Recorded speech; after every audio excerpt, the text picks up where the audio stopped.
right, let's hear it for Mike Ginares, Jessica Ramos. Let's hear it for JGR. Let's hear it for Catalina Cruz. Let's hear it for Shekar. Let's hear it for your power, for the power of this community, for everyone who's shown up. Because today and what we're doing today is really just a marker of all the work that we've been doing together. Together. And that's why we've heard from APW, our Postal Workers Union. That's why I've got a list right here so I don't forget anybody because I always get in trouble. That's why we got NYPAN here. Thank you, brother. That's why we've got the Working Families Party here. That's why we've got Normal here. Thank you very much. That's why we've got the Jewish vote here, 32BJ, Teamsters Local, everybody. And I want to explain a little bit about the impact because I just came down here visiting from the Astoria Starbucks. Yeah! From the Astoria Starbucks, who, in case you don't know, is working to unionize to become the first union Starbucks in Queens. And I sat down with them and we were chatting, and last fall I visited with our Starbucks workers in Buffalo, and they were the first store to unionize in the United States.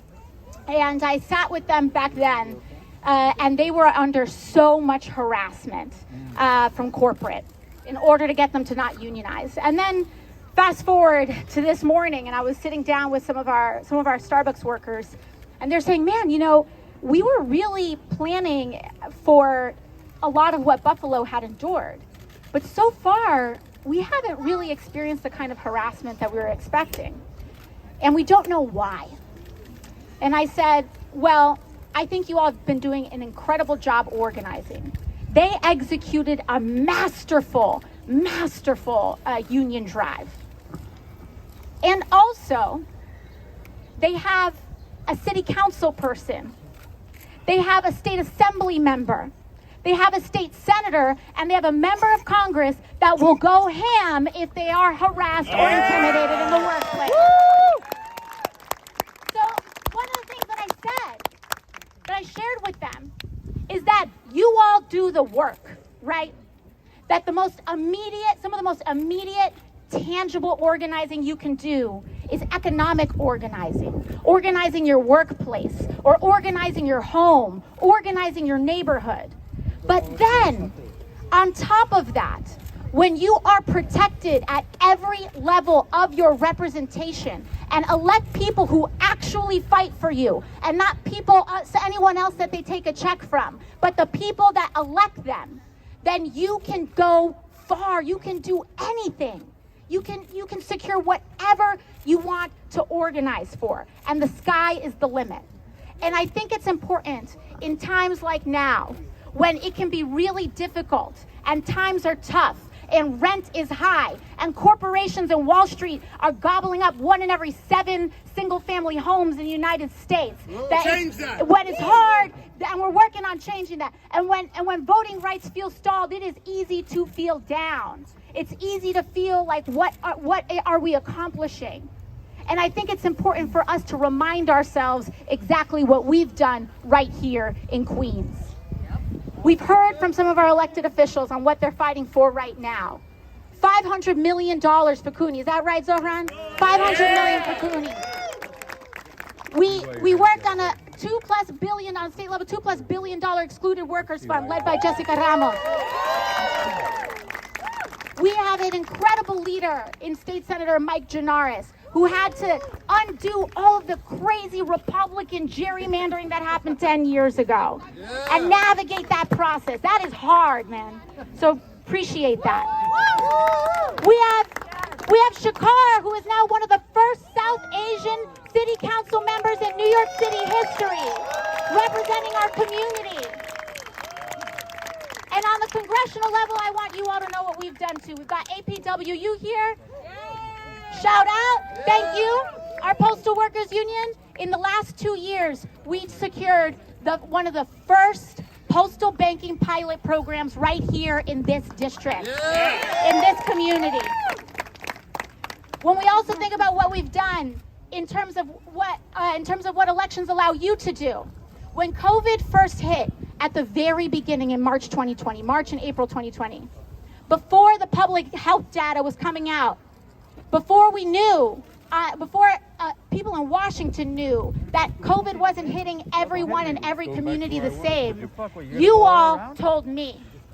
You all said as early as March and April 2020, some of our organizers in East Elmhurst said Black, brown, and low-income and working-class communities are getting hit the hardest. And we had our hospital, our public hospital, Elmhurst Hospital, navigate that and protocols for the entire country. And so what we did was that they said for families that are losing people and that have lost people, we want a funeral assistance fund. Yeah. So we worked and we established a $2 billion funeral assistance fund for every single person in this country who has lost someone due to COVID, irrespective of documentation. And even right here, over $1 billion has already gone out, so that nobody, when enduring the emotional and just tremendous loss of a loved one, has to also deal with the financial loss. On top of that, we have passed an enormous suite of investments for our community. When we talk about public safety, I went over to Jacoby Hospital in the Bronx half of the district, and we sat with them. And again, Jacoby and Elmhurst hospitals, it's not a coincidence. They are our two public hospitals serving our community right here. They will never turn you away based on your insurance status.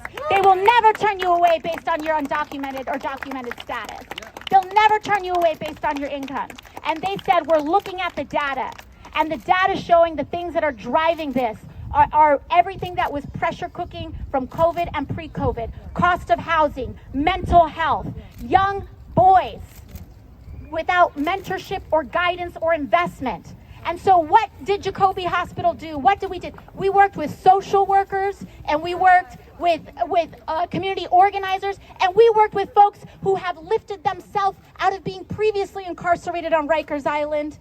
And we invested and developed and invested in an anti-violence and a violence interruption program that reduces the reoccurrence of crime by over 50%, more effective than any policing intervention on the books. And then 2 weeks ago, okay, they're trying to keep me from falling off the thing here. And then 2 weeks ago, I worked in Congress, and we secured $500,000 for that program to expand it and grow it. Yeah. After that, we went to Elmhurst Hospital and secured $3 million to Elmhurst Hospital rebuild the OBGYN unit, which has now that funding has snowballed to another $14 million to build an entire women's pavilion to help everyone from prepubescent girls through end of life, and also gender-affirming care and hormone replacement therapy, because our feminism in Jackson Heights is intersectional, baby. That's just the tip of the iceberg.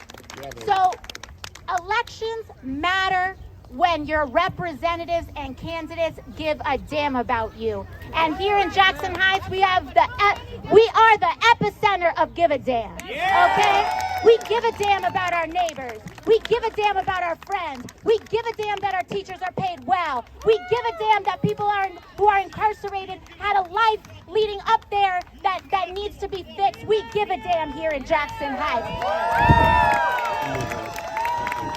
So I want you to know that when we collect signatures today, this isn't just about an election. When we are collecting signatures today, this is not about just an election. What happens to me too? What's happening? It's not just about an election, because when you knock on your neighbor's door, Bro,